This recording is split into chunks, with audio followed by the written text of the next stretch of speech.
पुराणों की कहानियों में ना एक योद्धा ऐसा है जिसका गुस्सा, जिसकी तपस्या और जिसका न्याय आज भी सच कहूं तो एक पहेली जैसा लगता है। ये कहानी है भगवान विष्णु के सबसे उग्र और सबसे रहस्यमयी अवतार की। आपने कभी सुना है एक ऐसा ब्राह्मण जिसने एक बार नहीं, दो बार नहीं, बल्कि पूरे 21 बार इस धरती को योद्धाओं के वर्ग से खाली कर दिया था। जी हां, ये कहानी है भगवान विष्णु के सबसे विध्वंसक अवतार की, परशुराम की। तो सवाल ये उठता है कि आखिर एक ऋषि का बेटा इतना भयंकर, इतना प्रचंड योद्धा बना तो बना कैसे? चलिए कहानी शुरू करते हैं उनके जन्म और उनकी दिव्य शक्तियों से। तो देखिए, महर्षि जमदग्नि और माता रेणुका के घर एक बालक का जन्म हुआ जिसका नाम रखा गया राम। और बचपन से ही ना उनमें एक अजीब सा मेल था, एक ऋषि जैसा ज्ञान और एक योद्धा जैसी आग। ऐसा लगता था जैसे किस्मत उन्हें किसी बहुत बहुत बड़े मकसद के लिए तैयार कर रही थी। तो अपनी शक्तियों को जगाने के लिए उन्होंने क्या किया? उन्होंने की भगवान शिव की कठोर, बहुत ही कठोर तपस्या। और जाहिर है शिवजी प्रसन्न हुए और उन्होंने राम को एक दिव्य वरदान दिया। वो वरदान था एक अस्त्र, एक ऐसी कुल्हाड़ी जो कभी हार नहीं सकती थी, जिसे कहते थे परशु। और बस इसी परशु के मिलने के बाद राम को मिला एक नया नाम, परशुराम, यानी परशु वाले राम। अब देखिए, हर कहानी में एक टर्निंग पॉइंट तो आता ही है। परशुराम की जिंदगी में ये मोड़ बनकर आया एक बहुत ही घमंडी राजा, और बस यहीं से उस बड़े संघर्ष की शुरुआत हुई जिसने सच में धरती का इतिहास ही बदल कर रख दिया। ये जो टकराव था ना, ये असल में दो अलग अलग दुनियाओं का टकराव था। एक तरफ थे महर्षि जमदग्नि जो शांति और तपस्या का प्रतीक थे, और दूसरी तरफ था राजा सहस्त्रार्जुन जो अपनी शक्ति और अहंकार में डूबा हुआ था। उस जमाने का सबसे ताकतवर राजा था सहस्त्रार्जुन। सोचिए, 1000 भुजाओं की शक्ति थी उसके पास, लेकिन जितनी शक्ति थी ना, उससे कई ज्यादा अहंकार था। और एक दिन बस अपनी ताकत के नशे में उसने महर्षि जमदग्नि के आश्रम से उनकी दिव्य गाय कामधेनु को जबरदस्ती छीन लिया।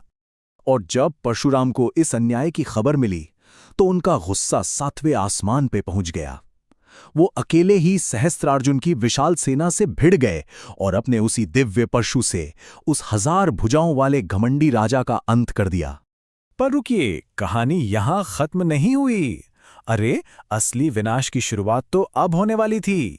एक व्यक्तिगत त्रासदी, एक ऐसी घटना जिसने परशुराम के गुस्से को एक ऐसी आग में बदल दिया जो सबको जलाकर राख कर देने वाली थी। सहस्त्रार्जुन के बेटे बदले की आग में जल रहे थे और उन्होंने एक बहुत ही कायरता भरा काम किया। उन्होंने आश्रम पर हमला कर दिया और ध्यान में बैठे बिना किसी हथियार के महर्षि जमदग्नि की हत्या कर दी।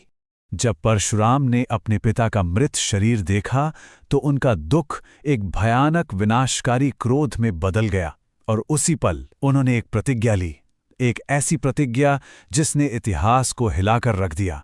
मैं इस धरती को अत्याचारी क्षत्रियों के संकट से मुक्त करूंगा। तो अब आते हैं कहानी के उस हिस्से पर जो शायद परशुराम की कथा का सबसे प्रसिद्ध और सबसे भयानक हिस्सा है, उनकी प्रतिज्ञा का पूरा होना। और उन्होंने अपनी प्रतिज्ञा निभाई भी, एक बार नहीं, 2 बार भी नहीं, बल्कि पूरे 21 बार। एक पीढ़ी के बाद दूसरी पीढ़ी उन्होंने अधर्मी क्षत्रिय राजाओं के वंश का पूरी तरह से नाश कर दिया। सोचिए ये कितना लंबा और अथक अभियान रहा होगा। लेकिन एक बात समझनी होगी, ये सिर्फ बदला नहीं था, ये धर्म की स्थापना के लिए था। उनका मकसद सिर्फ उन राजाओं को खत्म करना था जो अपनी ताकत का गलत इस्तेमाल करके बेगुनाहों पर जुल्म ढा रहे थे। कहते हैं ना, विनाश के बाद ही निर्माण होता है। तो जब उनकी प्रतिज्ञा पूरी हो गई तब परशुराम ने यह साबित किया कि उनका मकसद कोई राजपाट हासिल करना नहीं था, बल्कि दुनिया में संतुलन वापस लाना था। तो धरती पर शांति कायम करने के बाद पता है उन्होंने क्या किया? उन्होंने जीती हुई सारी जमीन ऋषियों को दान में दे दी और खुद वो सब कुछ त्याग कर तपस्या करने के लिए पहाड़ों में चले गए। एक कहानी तो ये भी कहती है कि उन्होंने समुद्र को पीछे धकेलकर केरल की जमीन का निर्माण किया था। अब सदियां बीत गई, कहानी पहुंचती है राजा जनक की सभा में। वहां एक घटना हुई। भगवान राम ने शिवजी का धनुष तोड़ दिया और जैसे ही धनुष टूटा, उसकी आवाज सुनकर परशुराम गुस्से से कांपते हुए वहां पहुंच गए। आखिर किसकी हिम्मत हुई जो उनके गुरु भगवान शिव के धनुष को हाथ लगाए? उन्होंने उस नौजवान राजकुमार राम को चुनौती दे डाली। लेकिन जैसे ही उन्होंने राम को देखा, उन्हें सच्चाई का एहसास हो गया। ये कोई मामूली इंसान नहीं था, ये तो खुद भगवान विष्णु के अगले अवतार थे। और बस उसी एक पल में मानो एक युग खत्म हुआ और दूसरे की शुरुआत हो गई। परशुराम का सारा गुस्सा शांत हो गया।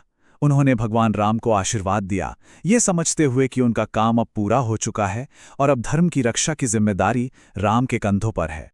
आपको पता है, परशुराम उन 7 चिरंजीवियों में से एक हैं, मतलब वो 7 आत्माएं जो अमर हैं।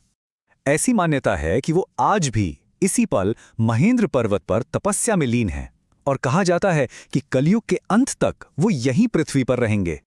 और ये कहानी ना हमें एक आखिरी सवाल के साथ छोड़ जाती है। कहते हैं कि जब जब अधर्म यानी बुराई अपनी सारी हदें पार कर देगी, परशुराम वापस आएंगे। तो क्या इसका मतलब ये है कि जब तक इस दुनिया में अन्याय है, तब तक उस योद्धा ऋषि का गुस्सा भी शांत नहीं हुआ है?